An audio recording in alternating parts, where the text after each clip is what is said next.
Lalu, para hadirin Bapak Ibu yang dirahmati Allah Subhanahu wa taala. Alhamdulillah atas kemudahan yang Allah limpahkan untuk kita semua.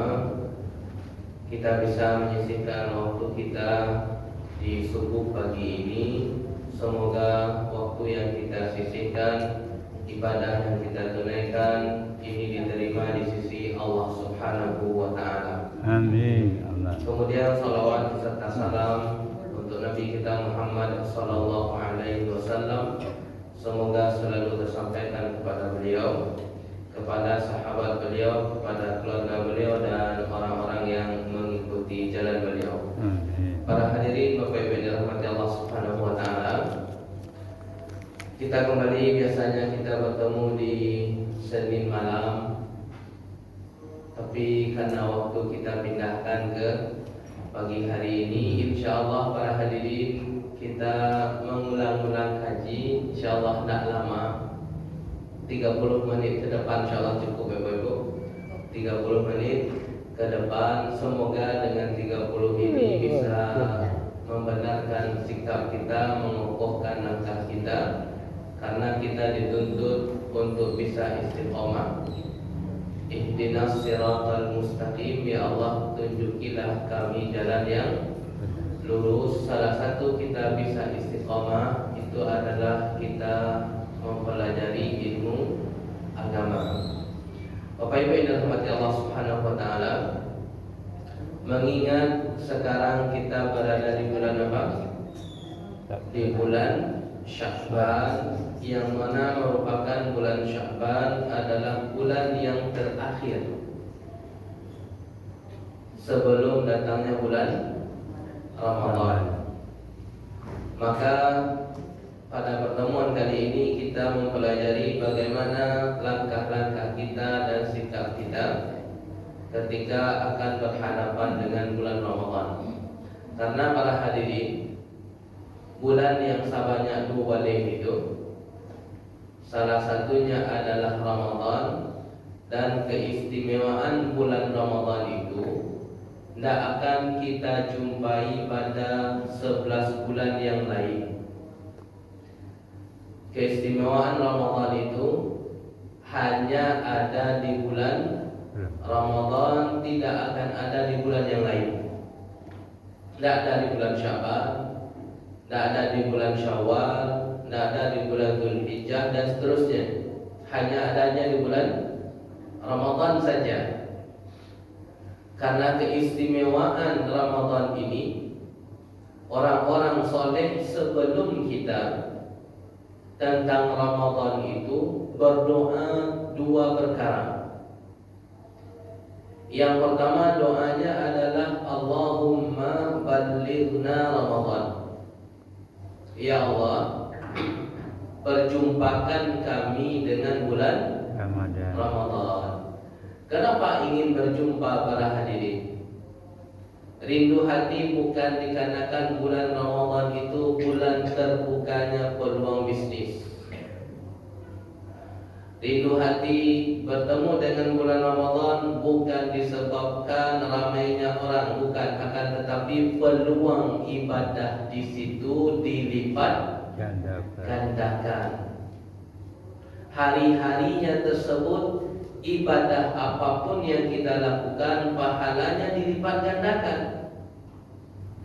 Sampai pada titik puncak, pada satu malam di bulan Ramadan itu lebih indah dan lebih berat kedudukannya satu malam cuma.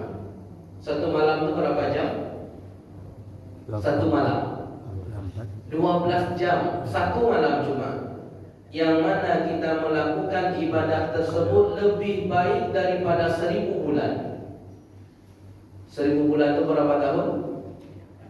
83 tahun, dan hanya ada di bulan Ramadan, yaitu malam Lailatul Qadar. Tidak ada pada bulan yang lain, tidak ada pada bulan Dzulhijjah, hanya ada di bulan Ramadan. Sehingga orang soleh sebelum kita mengatakan Allahumma ballighna Ramadan, ya Allah pertemukan kami dengan bulan Ramadan. sebuah harapan dari seorang hamba ingin bertemu dengan bulan Ramadan. Namun ketentuan apakah kita bisa bertemu dengan Ramadan atau tidak, apa jawabannya? Allahu a'lam. Kita tidak tahu apakah kita bisa berjumpa dengan bulan Ramadan atau tidak, kita tidak tahu. Karena ajal itu di tangan Allah. Sehingga para hadirin, di samping apa yang kita persiapkan di bulan Sya'ban, salah satunya berdoa. Apa yang pertama? Doa. Semoga bisa bertemu dengan bulan Ramadan. Itu yang pertama.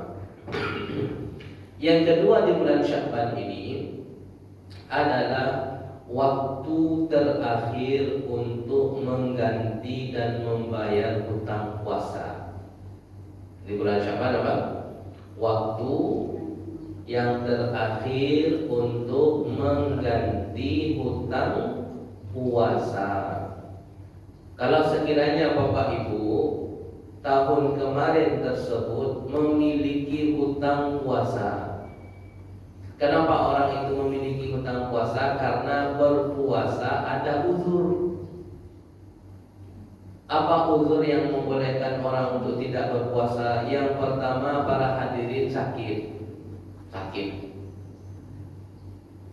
Yang kedua, atau melakukan perjalanan yang disebut dengan safar.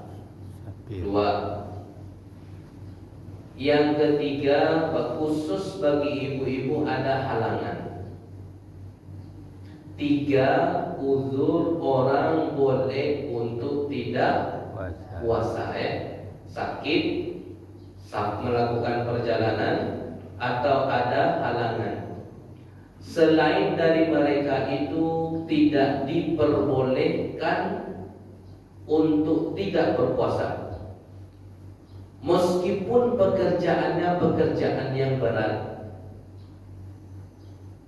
Selama dia muslim, dia wajib untuk puasa.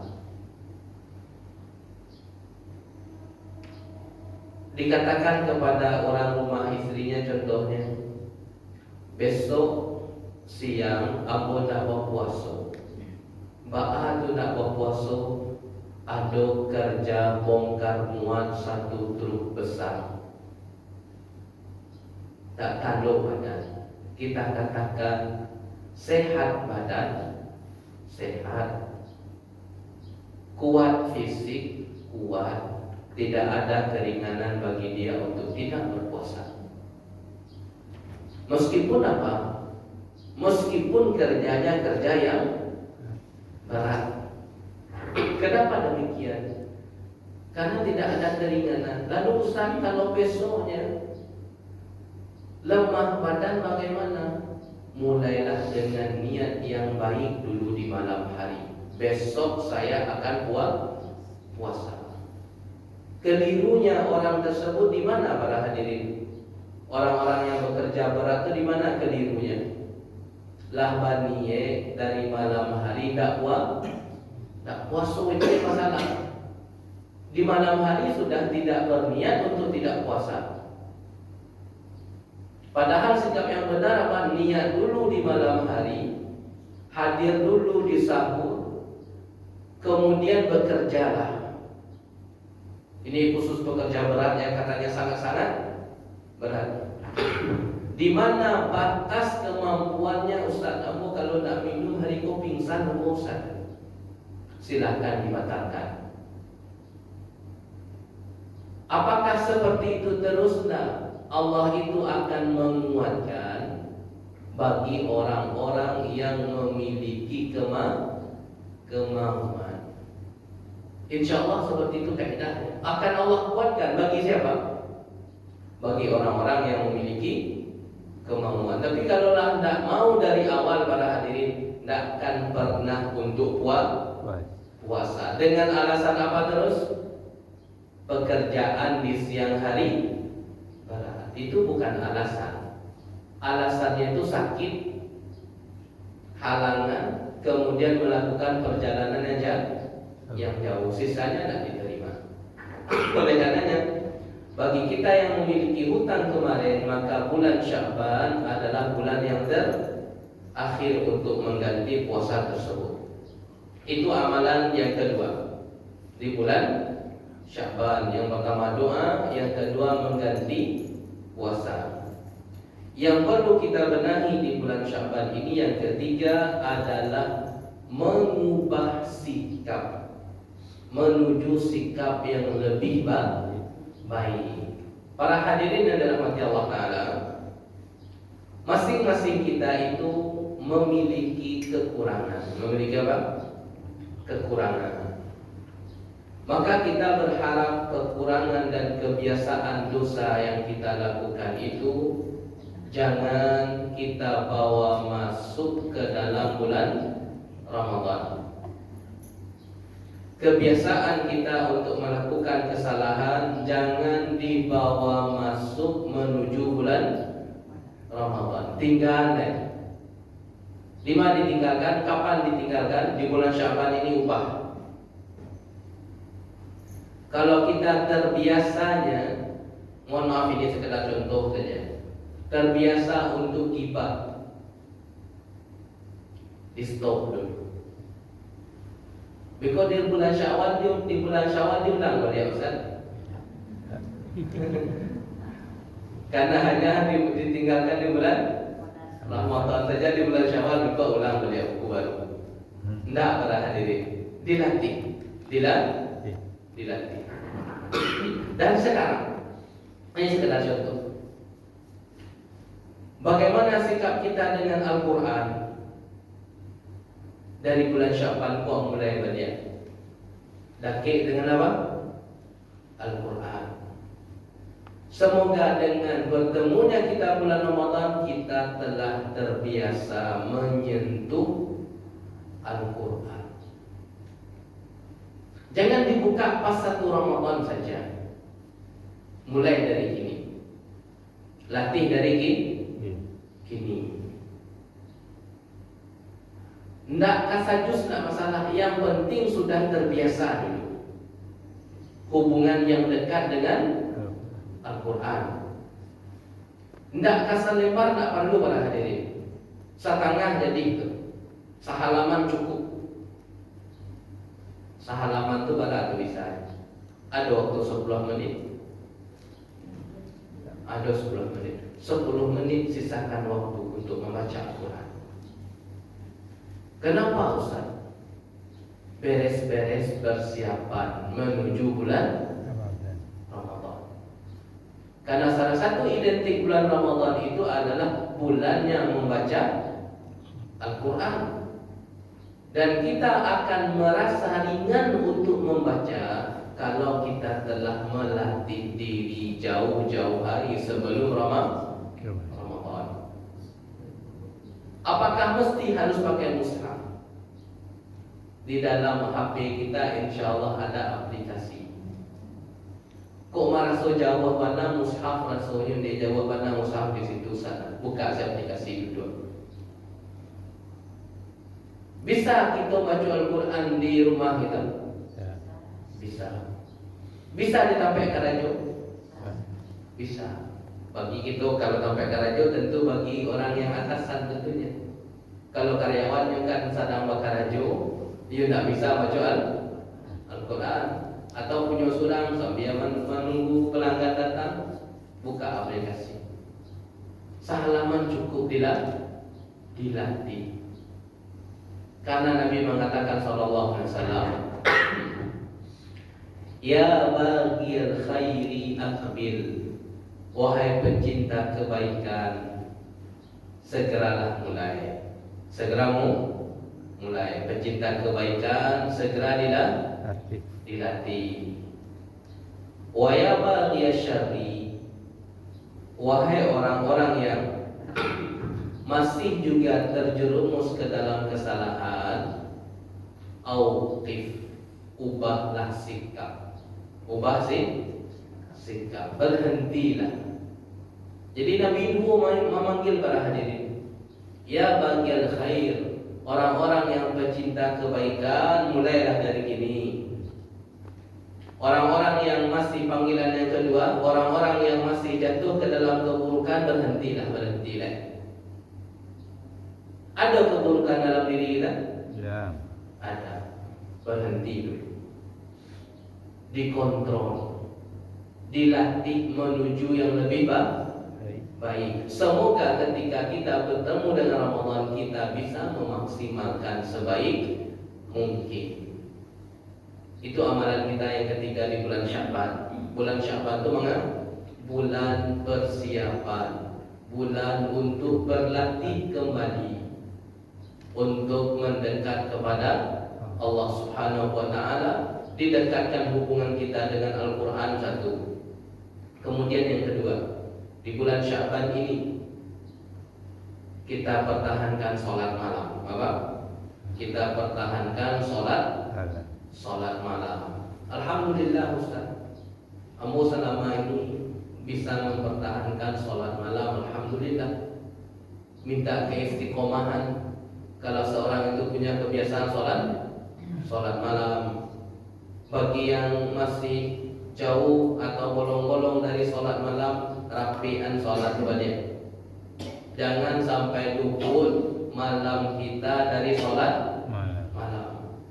Memang sholat malam itu Bapak Ibu, itu adalah hukumnya sunnah. Yang wajib apa cuma yang wajib sholat?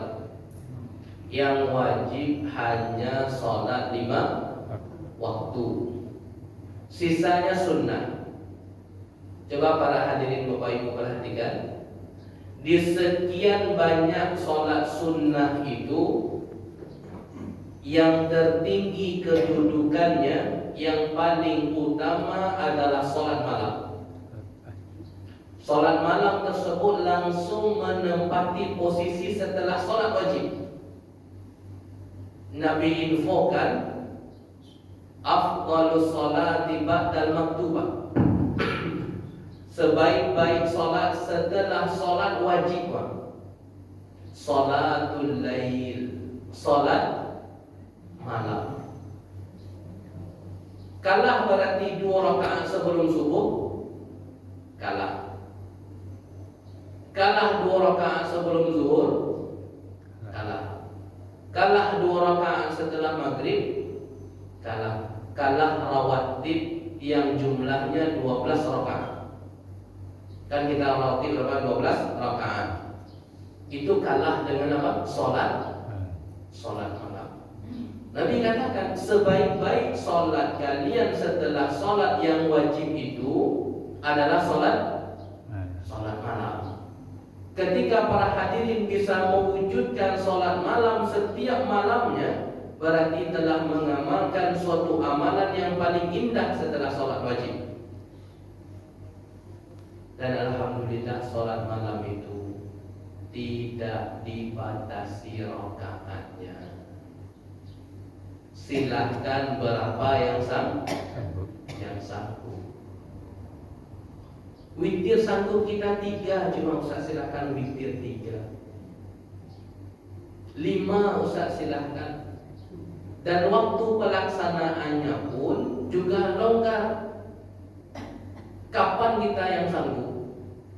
Ustaz Ambo sanggup sebelum tidur 1, silahkan. Atau setelah isya langsung silahkan. Atau sebelum subuh. Sebelum subuh kan masih ada waktu untuk sholat malam itu. Atau di pertigaan malam, itu yang paling puncak. Jam 2:30, jam 3 Bapak Ibu bangun untuk sholat malam, kemudian tidur lagi, itu lebih bagus. Jam 3 atau 2:30 khusus untuk sholat malam. Sampai jam 3 atau 3:30, kemudian tidur lagi. Itu puncak yang paling tinggi. Kalau bisa Bapak Ibu seperti itu, kita katakan mohon istiqomah di atasnya sampai meninggal dunia. Itu puncak amalan. Bisa kita hadir di 2:30 atau jam 3 untuk sholat malam, tak mesti sampai subuh Pak hadirin. Kemudian istirahat lagi. Itulah yang disebut dengan sholat Daud. Sholat Daud, ada namanya puasa Daud, ada namanya sholat Sholat Daud. Jadi sholat Daud itu bukan sehari sholat, sehari tidak. Itu puasa itu, sehari puasa, sehari tidak. Kalau sholat Daud bagaimana? Tidur dulu, ini yang paling tinggi ya. Tidur dulu, kemudian bangun. Untuk apa bangunnya? Sholat malam. Setelah itu tidur lagi. Menjelang waktu subuh. Itu sholat Daud, yang sholat yang paling tinggi itu. Itu puncak dari pengerjaan sholat malam. Kalau bisa itu kita amalkan, Nabi mengatakan SAW bisa menghantarkan kepada masuk surga dengan penuh keselamatan. Ada ampe amalan yang bisa menghantarkan orang itu masuk surga dengan penuh keselamatan. Kita upayakan yang ampe kopayo. Tak dapat kampe-ampenya usahakan yang satu. Yang pertama, Nabi katakan afsyus salam. Sebarkan salam. Apa? Sebarkan salam. Bagaimana Ustaz cara menyebarkan salam? Bapak Ibu lafalkan itu salam. Kalau sekarang ini salam itu ada stiker di HP. Kan ada stiker di HP ya? Salam, waalaikumsalam. Jangan hanya sekedar pilih stiker di HP itu tanpa kita lafalkan. Masuk ucapan salam, kita milih, kita ingin WA sama dia. Ambil stiker Assalamualaikum. Tidak dibaca keliru. Ucapan itu diapakan? Dibaca dan dilafalkan. Mendengar informasi ada orang yang meninggal dunia, ambil stiker apa? Inna lillahi wa inna ilaihi raji'un. Tidak dilafalkan juga keliru. Jadi dibaca dulu dengan lisan kita, inna lillahi wa inna ilaihi raji'un. Kemudian tidak masalah dikirim pakai stiker tadi. Dibaca dulu Assalamualaikum warahmatullah. Kemudian pilih stikernya, kirim, tidak apa-apa. Masuk, Assalamualaikum. Apakah kita hanya sekedar membalas dengan stiker saja? Tidak. Waalaikumsalam warahmatullah. Dengan lisan kita. Kemudian baru kirim stiker. Jadi stiker tersebut yang ada di WA kita itu bukan pengganti ucapan, akan tetapi pengganti tulisan saja. Tetap dilafalkan, tetap dibaca. Sudah ada juga stiker Alhamdulillahnya hari ini? Sudah. Tetap dibaca Alhamdulillahnya.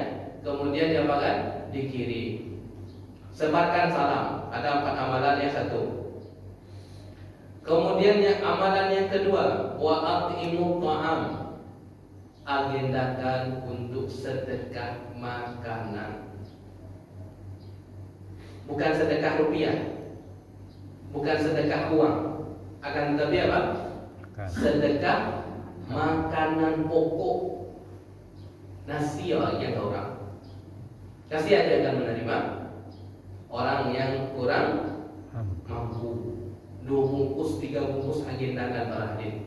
Takut gak sekali sebulan beli nasi 1 bungkus kasih 2 bungkus. Bukan sedekah rupiah, bukan sedekah uang, tapi sedekah apa? Makanan.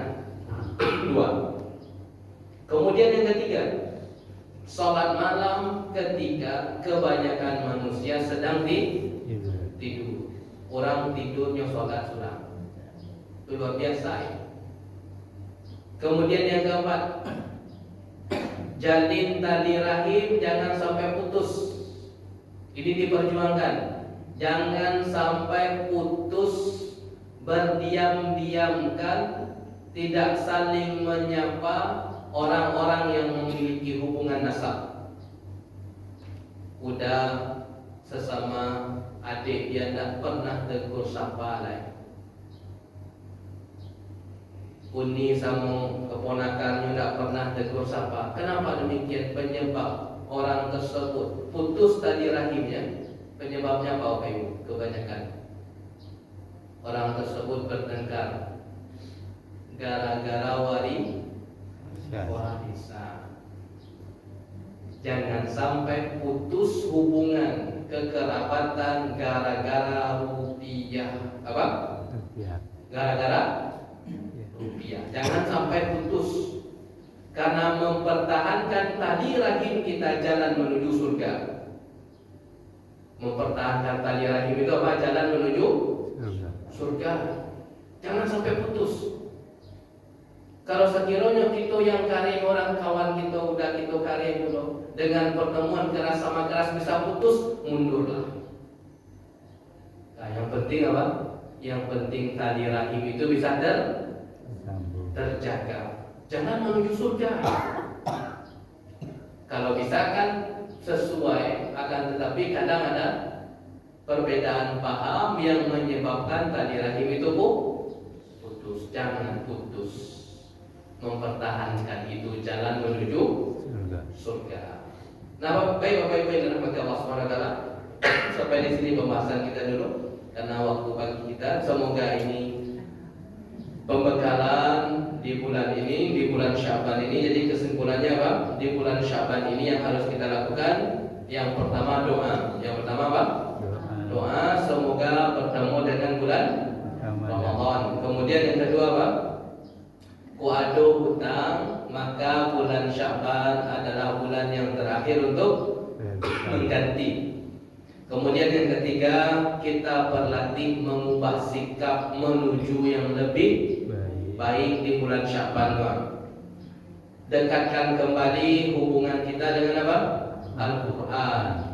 Yang patanglah jauh, kembali mendekat kembali. Tidak mesti satu juz, tidak mesti. Yang penting apa? Al-Quran itu terbaca meskipun sedikit. Kemudian pertahankan di bulan Syaban ini adalah sholat malam, karena sholat malam tersebut memiliki kedudukan yang sangat spesial sekali, yaitu sholat terbaik setelah sholat wajib adalah sholat malam. Semoga bermanfaat. Wabillahi taufiq. Wassalamualaikum warahmatullahi wabarakatuh. Waalaikumsalam. Nanya tentang fidyah. Ya masya Allah, fidyah ya.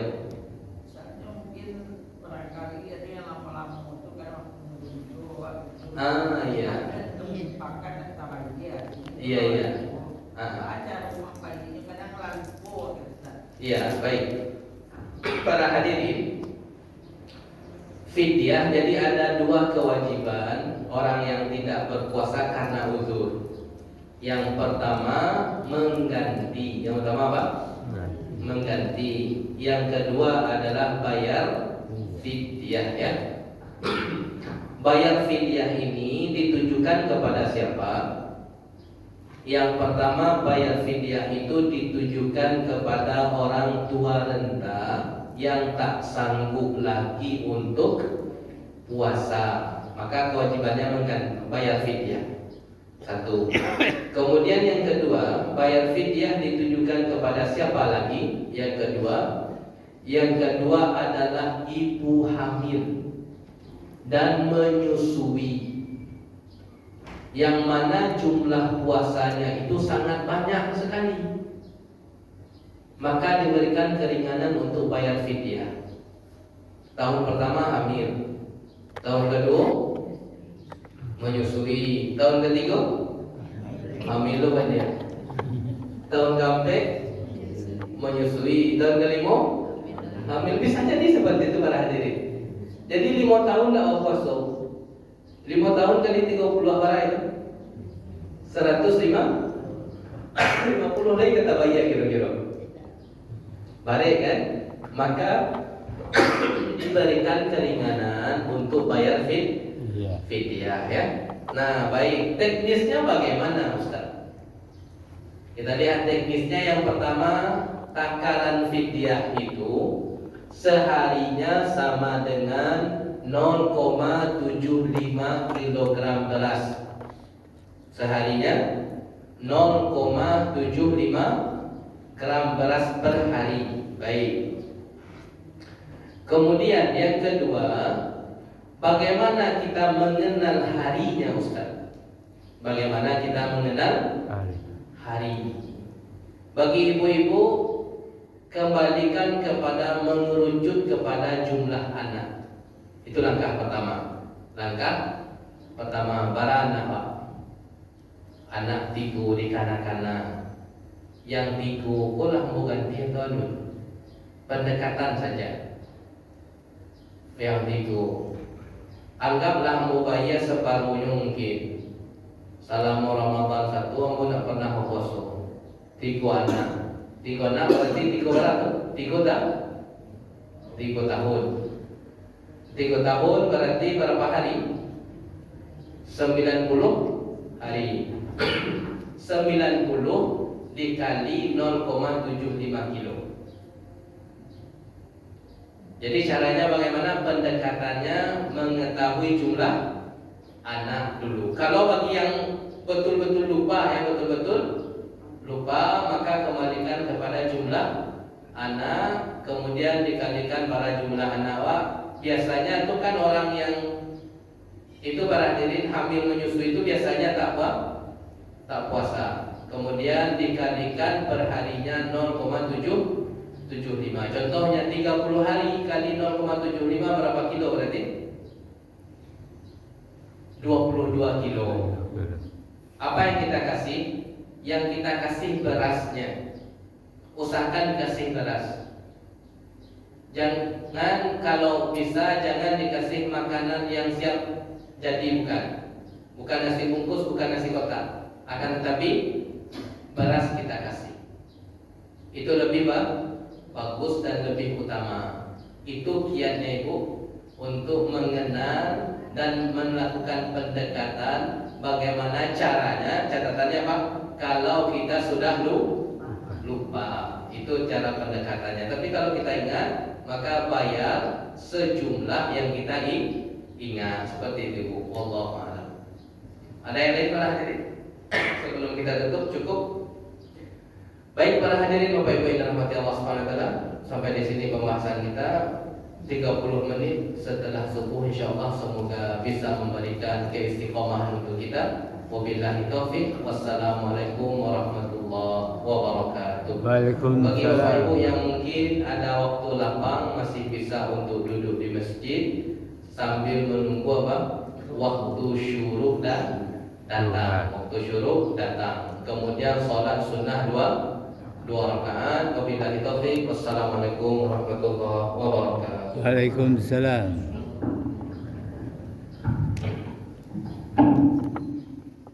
Allah.